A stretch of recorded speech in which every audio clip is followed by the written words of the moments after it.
नमस्कार साथियों, आगे बढ़ते हैं। और जैसा कि हम परीक्षा दिन सॉल्यूशन 2023 देख रहे थे, जिसमें हम कक्षा 8वीं में गणित में अध्याय नंबर 7 तक का सॉल्यूशन देख चुके थे। आज हम बात करेंगे अध्याय नंबर 8, राशियों की तुलना। ठीक है, राशियों की तुलना आपके अध्याय का 8 है। 8 अध्याय का नाम है, जिसमें हम देखते हैं यहाँ पे सबसे पहले तो कुछ सूत्र जो है विशेष आपको एक पर्चा बना लेना है और इस पर्चे को हर बार जो है सामने रखना है। इससे दो फायदे हैं। पहला, आपको सूत्र ढूंढना नहीं पड़ेगा। दूसरा फ़ायदा है, जब आप बार बार सूत्र लगाएंगे तो आपको वैसे भी सूत्र याद हो जाएंगे। तो पहला सूत्र आता है आपके बटा निकालने का। बटा क्या होता है? तो अंकित मूल्य माइनस विक्रय मूल्य। देखो, अंकित मूल्य जो मार्क्ड प्राइस होते हैं ना, जो मतलब MRP जो उसके ऊपर अंकित रहती है, उसको अंकित मूल्य बोलते हैं। विक्रय मूल्य जो हमारा क्या होता है, बेचने का जो मूल्य होता है उसको। ठीक है, सेकंड बात करते हैं हम लाभ की। तो ये आपको समझाने की ज़रूरत नहीं है कि क्रय मूल्य मतलब क्या होता है, खरीदने वाला, है ना। लाभ प्रतिशत आप निकालने के लिए इस सूत्र का प्रयोग करेंगे यहाँ पे। उसके बाद हानि और फिर हानि प्रतिशत, उसके बाद साधारण ब्याज, उसके बाद मिश्र धन, उसके बाद चक्रवर्ती ब्याज, उसके बाद बटा प्रतिशत और फिर मिश्र धन निकालने का एक और जो है सूत्र है आपके पास। ठीक है, तो ये सारे सूत्रों का प्रयोग करना है आपको और आपको जो है क्वेश्चन को सॉल्व करते रहना है। ठीक है गाइस, तो ये थे आपके सूत्र आज के। ठीक है, अब हम देखते हैं इन सूत्रों के बाद इनके सवाल। तो सवाल में अगर हम बात करें तो सबसे पहले लघु उत्तरीय प्रश्न। लघु उत्तरीय प्रश्न में पहला प्रश्न आज का, निम्नलिखित अनुपातों को प्रतिशत में परिवर्तित कीजिए। ये जो अनुपात है इन्हें हमें परसेंट में लेके आना है। तो यहाँ पे मैं बता दूँ कि किसी भी संख्या को परसेंट में लाने के लिए आपको मल्टीप्लाई करना पड़ता है 100 से। किससे गुणा करना पड़ेगा आपको? तो 100 से आपको गुणा करना पड़ेगा। ठीक है, तो पहला सवाल है 3:4। तो कर लेते हैं शॉर्ट, कोई दिक्कत नहीं है यहाँ पे। 3:4। ठीक है, क्वेश्चन नंबर फर्स्ट है ना। तो यहाँ पे अगर हम हल करें इसको, तो सबसे पहले तो जो भी क्वेश्चन आपको दिया है उस क्वेश्चन को ऐसा कैसा नोट करेंगे। ठीक, इस अनुपात का मतलब होता है बटे लगाना। क्या होता है? बटे लगाना। ठीक है, मतलब ये अंश हो जाएगा और ये हर हो जाएगा। तो ये हो जाएगा 3/4। अब इसको हमें परसेंटेज में लाना है, तो अगली स्टेप में हम क्या करते हैं, तो मल्टीप्लाई कर लेते हैं गुणा 100 से, क्योंकि टोटल परसेंटेज कितने माने जाते हैं? 100% माने जाते हैं। ठीक है, तो 100 से हमको गुणा कर लेना है। ठीक है, अगली स्टेप में अगर ये कट रहा है तो इसे काट देंगे, नहीं कट रहा है तो छोड़ देंगे। तो देखो, ये 4 से सीधा सीधा कट जाएगा। तो 4 एकम 4, ये 4 दूनी 8, यहाँ से 2 बचेंगे तो 20, तो 4 पंजे 20, कुल मिला के कितना आएगा? 25। तो ऊपर बचा 3 गुणित 25, साथ में %। ठीक है, 25 दिया 75, तो ये हो जाएगा आपके 75% और ये हो जाएगा पहले का आंसर। ठीक है गाइस, सेकंड भी हमको सेम इसी टाइप से करना है। क्या दिया हुआ है? सेकंड है हमारा 2:3। ठीक है, तो ये हमने नोट कर लिया। अब हम यहाँ पे क्या करते हैं, तो एक बार ऐसा कैसा नोट करेंगे। नेक्स्ट स्टेप में क्या करेंगे, अनुपात की जगह 2/3। उसकी अगली स्टेप में 2/3 में 100 का गुणा कर देंगे, तो ये हो जाएगा परसेंट में। ठीक है, परसेंट में लाने के लिए 100 का गुणा कर देना है। ठीक, तो यहाँ पे हम देखते हैं 3 से 100 को हम काट नहीं सकते, तो क्या करेंगे, तो 2 का ऊपर गुणा हो जाएगा, नीचे ऐसी कैसी 3 बच जाएगा, तो 2 का 100 से करेंगे तो हो जाएगा 200, डिवाइड बाय कितना हो जाएगा 3 और ये परसेंट। ठीक है, लेकिन ये हमारा आंसर नहीं है। ठीक है, अगर हमें किताब वाला आंसर, जो गाइड वाला आंसर है परीक्षा दिन वाला, अगर वो लाना है तो उसके लिए हम इसको लगाएंगे भाग। 300 का भाग, 3 का भाग 200 में लगाएंगे। 3 छंग 18, 20 में से 18 गए 2, ऊपर से उतरा 0, फिर 3 छंग 18, फिर बचा 2। ये शेषफल, ये भागफल और ये भाजक और ये भाज्य। तो अब कैसे लिखेंगे इसको समझ लो। सबसे पहले हम लिखते हैं यहाँ पे शेषफल। ठीक, क्या लिखते हैं? शेषफल। फिर लिखते हैं नीचे भाजक और फिर हमारा भागफल। इस टाइप से लिखते हैं और ये हमारा आंसर। ठीक है गाइस, तो ये हो गया आपके क्वेश्चन नंबर फर्स्ट के सेकंड का सॉल्यूशन। तो उम्मीद है आपको सॉल्व समझ में आ रहा होगा, और अगर फिर भी कोई डाउट है तो आप मुझे कमेंट करिए। अब हम आगे बढ़ते हैं क्वेश्चन नंबर सेकंड की ओर। क्वेश्चन नंबर सेकंड में हमें क्या दिया है, तो बताया है यदि चमेली के पास अपने धन का 75% खर्च करने के बाद 600 रुपये बचे, तो ज्ञात कीजिए कि उसके पास शुरू में कितने रुपए थे। ठीक, सबसे पहले हम क्या करते हैं कि उसके पास शुरू में कितने थे ये मान लेते हैं। माना कि, क्या लिख देंगे, माना कि चमेली के पास, क्या लिख देंगे, चमेली के पास शुरू में रुपए X थे। ठीक है, चमेली के पास शुरू में कितने रुपए थे, तो X रुपए थे। अब उसने X रुपए का कितना परसेंट खर्च कर लिया, 75%। तो हम लिख देंगे खर्च किया गया प्रतिशत। कितना प्रतिशत खर्च किया है, बराबर, तो X का 75%। कितना किया, X का 75%, क्योंकि जो टोटल थे पहले X थे, X में से उसने 75% खर्च कर दिए। तो अब ऐसा तो नहीं लिखेंगे ना X - 75, ऐसे लिखेंगे भाई एक्स का 75% जो है वो खर्च हो चुका है। ठीक है, तो अब हमको ये पता लगाना है कि उसके पास कितने बचे हैं। तो खर्च करने के बाद कुल कितना परसेंट बचा, तो ये लिख देंगे अब लास्ट में नीचे, खर्च करने के बाद बचे प्रतिशत,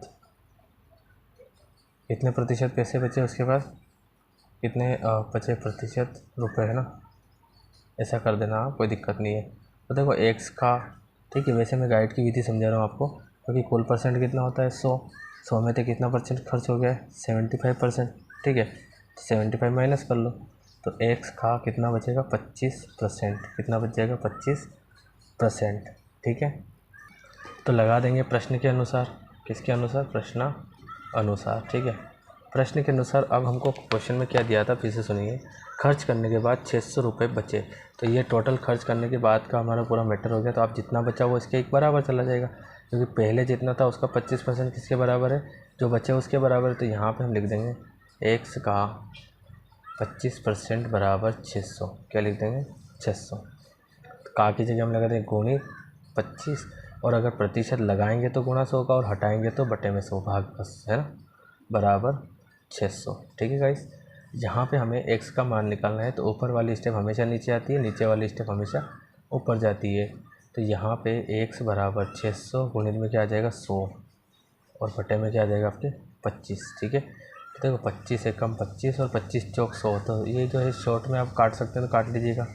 तो ये हो जाएगा 600 गुणित यहाँ से आएगा 4, तो x बराबर 6 चौक 24 और डबल 0।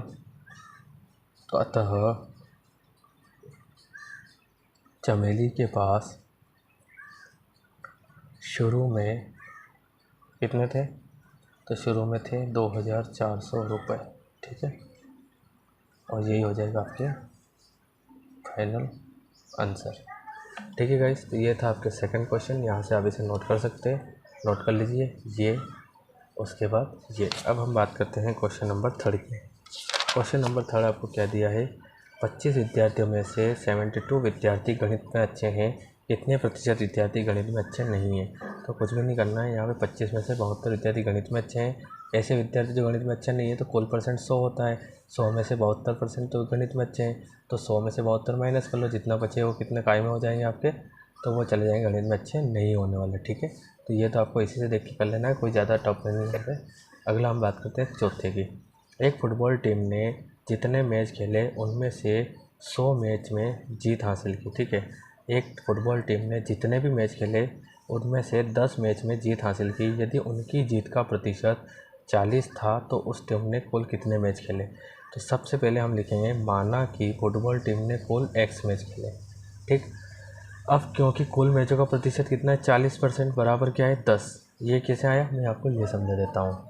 तो देखो इसकी रूपरेखा आपको इस तरह बना लेनी है, माना कि फुटबॉल टीम ने कुल x मैच खेले।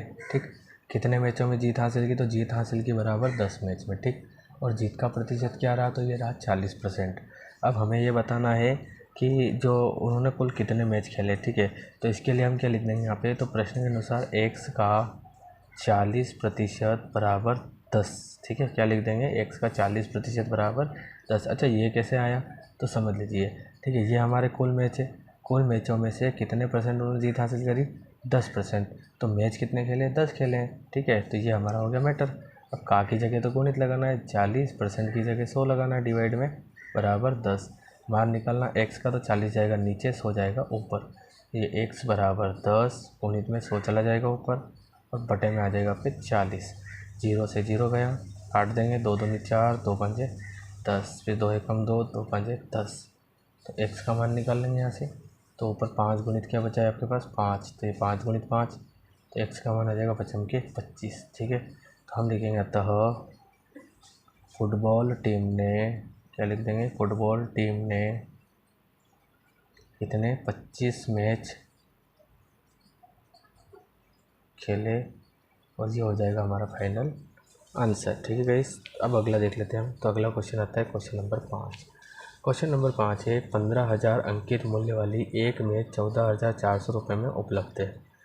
बट्टा और बट्टा प्रतिशत याद कीजिए, कुछ खास आपको करना नहीं है, मैं आपको थोड़ा सा यहाँ पे सूत्र बता देता हूँ। देखो सबसे पहले तो आपको क्या पूछा है यहाँ पे, बट्टा और बट्टा प्रतिशत। तो ये बट्टा है और ये बट्टा प्रतिशत आपके कहाँ है, ये वाला। ठीक है, दोनों सूत्र आपको लगाने हैं। ठीक है, तो पहले आप सूत्र करनी है तो नोट कर लीजिए। ठीक है, ये बट्टा प्रतिशत का और ये बट्टा का। ठीक है, तो बट्टा का सूत्र क्या है, अंकित मूल्य माइनस विक्रय मूल्य। तो अब इसमें हमको दिया क्या है, सबसे पहले तो हम लिख लेते हैं क्वेश्चन नंबर 5। सबसे पहला काम हमारा ये है कि इसमें से हमें क्या क्या दिया है वो देख लेते हैं और फिर क्या ज्ञात करना है। ये हमें दिया है अंकित मूल्य, तो हम यहाँ लिखेंगे दिया है, क्या लिखेंगे, दिया है, क्या दिया है, अंकित मूल्य कितना दिया है आपको, तो वो दिया है 15,000 रुपये। ठीक है, 15,000 रुपये दे दिए। ठीक, और आगे भी दिया है 14,400 में उपलब्ध है। क्या बताया है, 14,400 में उपलब्ध है। मतलब कि उपलब्ध है मतलब बेचना है, और बेचना मतलब विक्रय मूल्य।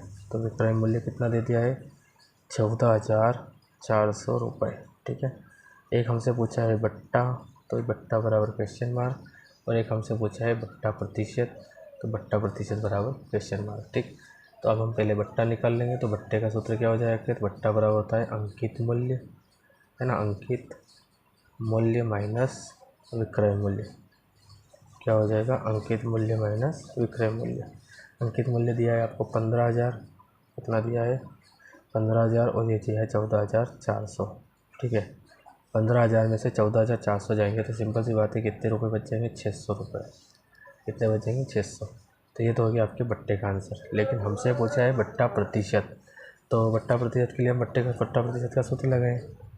तो यहाँ लिख देंगे बट्टा प्रतिशत बराबर, बट्टा प्रतिशत का सूत्र क्या हो जाएगा, तो मैं आपको बता चुका हूँ, ये बट्टा गुणित 100, और बट्टे में आपको लिखना है अंकित मूल्य, ये लिख लेंगे।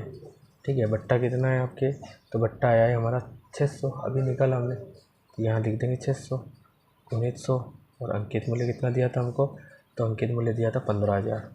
तो ये 15,000, देखो सूत्र याद होंगे तो सवाल वैसे भी हो जाएंगे। 0 से 0 गया, फिर 0 से 0 गया, फिर 0 से 0, तो 15 एकम 15 और 15 चौक 60, तो कितना आ जाएगा 4%, और ये हो जाएगा आपका फाइनल आंसर। ठीक है गाइस, देख सकते हैं आप, आंसर यही है आपका। तो उम्मीद है आपको समझ में आ रहा होगा, और अगर फिर भी कोई डाउट है तो आप मुझे कमेंट कर सकते हैं।